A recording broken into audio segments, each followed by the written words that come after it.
एक दिन श्री कृष्ण आराम से बैठे बैठे सोच रहे थे कि उनके आसपास के लोगों को थोड़ा थोड़ा ईगो आ गया है, अहंकार बढ़ सा गया है सबका। जैसे गरुड़ देव को सबसे तेज होने का, उनकी पत्नी को उनका सबसे प्रिय, सबसे सुंदर होने का, सब में थोड़ा थोड़ा नार्सिज्म दिख रहा था उन्हें। अब इसका इलाज भी करना जरूरी था, पर करे कैसे? एंड एज यूजुअल वो मुस्कुराए और याद किया उन्हें जो हर विपदा, हर समय, हर युग में उनके साथ खड़े रहे हैं, दी अंजनी पुत्र हनुमान। और तब वो अपने महल में बैठते हैं, लेकिन इस बार श्री राम के रूप में, और साथ में थी उनकी पत्नी। फिर उन्होंने गरुड़ को बुलाया, सीना तना हुआ, पंखों में गर्व, और वो उसे कहते हैं हिमालय के पास हनुमान ध्यान में होंगे, उन्हें बुला लाओ, कह देना राम ने याद किया। गरुड़ उड़ पड़ते हैं। हिमालय जहाँ समय भी धीरे चलता है, वहाँ बैठे थे हनुमान, आंखें बंद, फोटो पर सिर्फ एक नाम।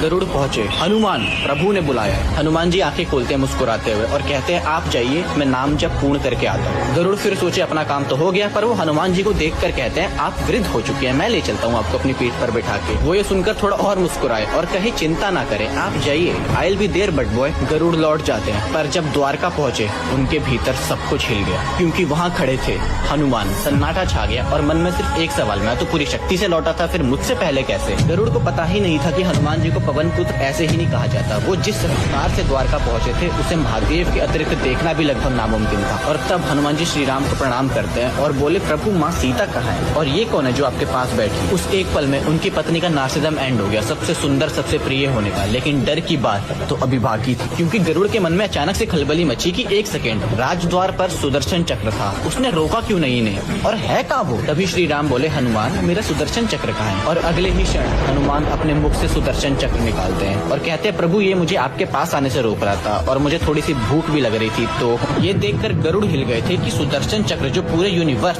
समस्त ब्रह्मांड की एक अनस्टॉपेबल फोर्स है, उसे ये मुख में दबाकर कैसे खड़े हैं? बेसिकली सुदर्शन चक्र को भी घमंड हो गया था कि वो अजय है, अपराजय है, कोई उसे रोक नहीं सकता। पर कहते हैं ना, आपन तेज संहारो आपे, तीनों लोग भागते कांपे।